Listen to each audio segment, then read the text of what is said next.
की नारायण धारप जंगलात गेलेले होते आणि त्यांना तिथे असा आवाज आला, ए इथे येऊ नकोस. आणि तर त्यांनी आजूबाजूला बघितलं, त्यांना एक काळा घोडा दिसला आणि त्यांची तिकडे जीप बंद पडलेली होती त्या टायमाला. ए तू इथून येऊ नकोस, नाही तर परत जाणार नाहीस. हा परत आवाज आला त्याच जंगलातून, रानातून. ते म्हटलं, अरे तो कोण काढताय आवाज, म्हणजे रात्र आहे, माझी रानामध्ये गाडी अडकली आहे. जीप कशी तरी स्टार्ट करून ते गावात पोचले. तिथे त्यांना आहे ना, कंदील घेऊन फिरणाऱ्या गावाने एक म्हातारा दिसला. म्हाताऱ्याला त्यांनी सांगितलं, मला असा गाव तिकडे जंगलातून आवाज आला. आजूबाजूला फक्त एक काळा घोडा होता. नाही नाही, जंगलात काही भूतभीत नाही आहे, टेन्शन नका घेऊ. आणि तुम्हाला माहिती आहे का, तो काळा घोडाच बोलला असे.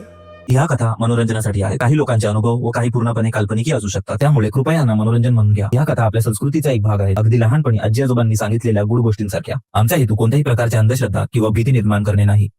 आत्ता बोलणार आहे नारायण धारपांविषयी, द लेजंड. म्हणजे मी कदाचित त्यांच्यापासूनच प्रेरित झालो आहे भूतांच्या कथा सांगण्यासाठी, की भूतकथा ज्या आहेत किंवा हे जे मी फिरतोय, हे जे मी अनुभव कथन करतोय. म्हणजे 1925 ऑगस्ट 27 1925ला नारायण धारपांचा जन्म झाला. पुण्यामधलं नूतन मराठी विद्यालय, नुमवी, खूप ओल्ड स्कूल आहे, तिथे त्यांचं शिक्षण झालं. आणि मग SP महाविद्यालय. पुढे नारायण धारपांनी दिवाळी अंकांमध्ये लेखन करायला सुरुवात केली. आणि त्या माणसाने लिटरली 60 पुस्तकं, 260 कथा, 400 ते 500 दिवाळी अंकातले लेख आणि अजून बरंच काही लिहिलंय 2008 पर्यंत. सो नारायण धारपांचे अशोक समर्थ आले, पंत आले, नारायण गोसावी आले, कृष्णचंद्र आले, त्याच्यानंतर जयवीर आर्य आले. अशी खूप पात्र आहेत त्यांची. ते त्यांचे कथाचे लेखक आहेत, कथांचे नायक आहेत. म्हणजे समर्थांचं जे त्यांचं आहे, त्यांची 3 पुस्तकं आहे समर्थांवरती. आत्तापर्यंत भयकथामधला उच्चांक आहे तो. वीर धवल नावाची कादंबरी होती, त्याच्यापासून नारायण धारपांनी प्रेरणा घेतली आणि तिथून पुढे त्यांची जी जर्नी आहे ती चालू झाली. 1975ला समर्थ ज्या कादंबऱ्या आहेत त्या उच्चांकाला पोचल्या. आणि खूपसे असे कॅरेक्टर्स आहेत नारायण धारपांच्या आयुष्यामध्ये, की त्यांचा तो आर्य आहे, त्याच्यानंतर गोसावी आहे, पंत आहेत, ज्यांनी हिस्ट्री निर्माण केली. पुढे मग ग्रहण नावाची मालिका आली आणि चंद्रविलास, ज्याच्यामध्ये तुंबाडचा हस्तर आला. अफाट आणि अचाट असं म्हणजे व्यक्तिमत्व होतं नारायण धारप. आणि म्हणजे त्यांच्याच आयुष्यात घडलेला किस्सा आहे, या हॅलोविनच्या पूर्वसंध्येवर मी सांगतो की नारायण धारपांनी सांगितले की ही अप्रकाशित आहे बेसिकली, आणि त्यांचे एखादं नवीन पुस्तक आलं आहे की एक अद्भुत रम्य दंतकथा, त्याच्यामध्ये मेन्शन्ड आहे. सो की नारायण धारप जंगलात गेलेले होते आणि म्हणजे विचार करा की त्यांचा जम्पस्केअर काय अल्टिमेट लेवलचा आहे. जंगलामध्ये नारायण धारप गेलेले होते आणि त्यांना तिथे असा आवाज आला, ए इथे येऊ नकोस. आणि तर त्यांनी आजूबाजूला बघितलं, त्यांना एक काळा घोडा दिसला आणि त्यांची तिकडे जीप बंद पडलेली होती त्या टायमाला. ए तू इथून येऊ नकोस, नाही तर परत जाणार नाहीस. हा परत आवाज आला त्याच जंगलातून, रानातून.